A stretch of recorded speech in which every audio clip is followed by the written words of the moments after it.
Next week, a bunch of students in our ministry get the opportunity to go to National Fine Arts and Youth Convention.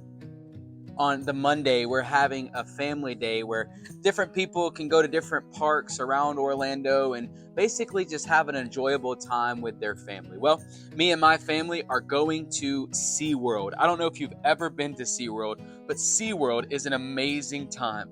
Every spring break when I was younger, we would go to SeaWorld and I loved it so much. I remember one time we were getting ready to go to SeaWorld on spring break.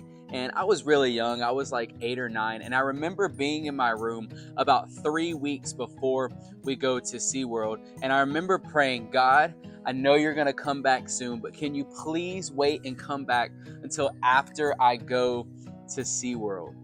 And then we go, we have a great time, and it was a wonderful time. But then the feeling of excitement's gone because it was there. We had the opportunity, but then it's gone when it's over.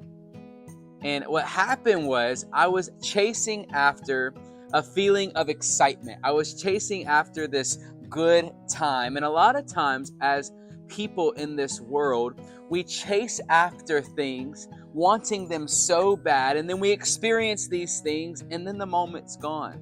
Or the brief moment of excitement is gone and we have nothing left. And then we're searching again and we're trying to get more. We're trying to get that same feeling again.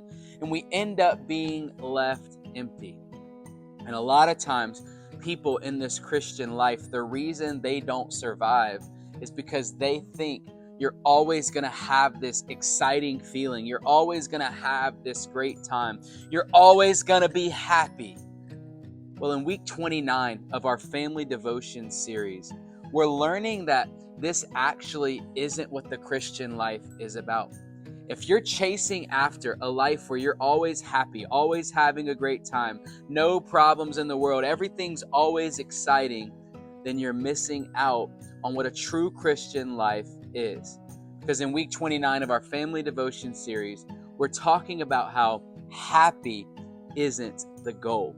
And what we're going to see is that there's a distinction between happiness and joy. And sometimes when we are moving forward in our walk with God, doing what He wants us to do, we're not going to be happy, but we can still have joy. Let's read our verse together. Psalm 19, 7 through 9. The instructions of the Lord are perfect, reviving the soul.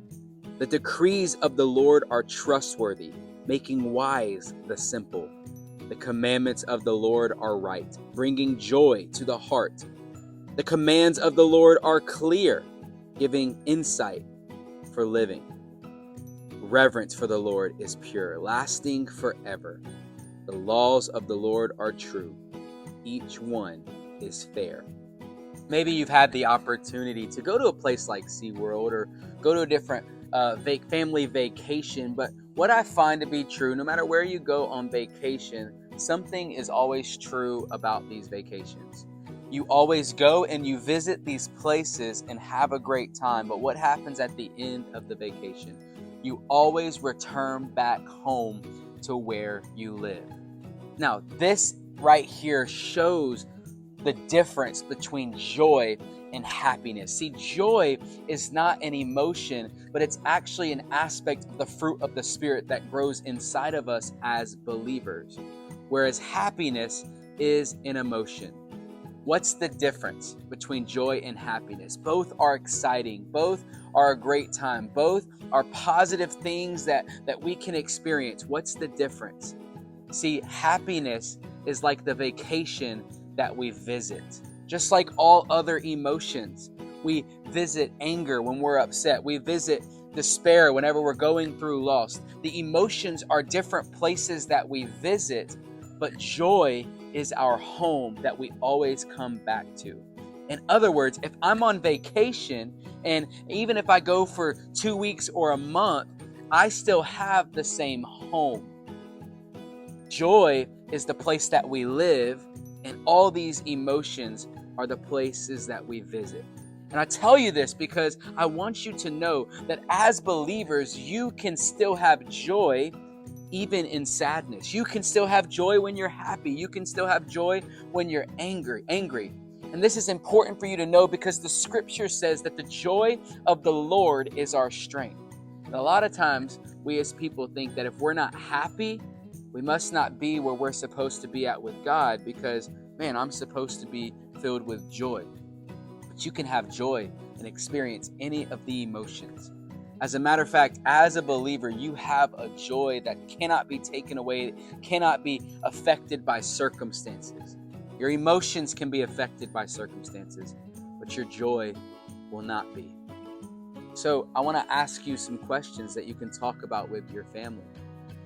Are you chasing after happiness or are you chasing after joy? What does it look like to have joy in the darkest moments? What does it look like to have joy when things are going great and you don't want to base your relationship with God on the feeling, but you still want it to base it on the joy? Let's talk about these things in our family discussions later.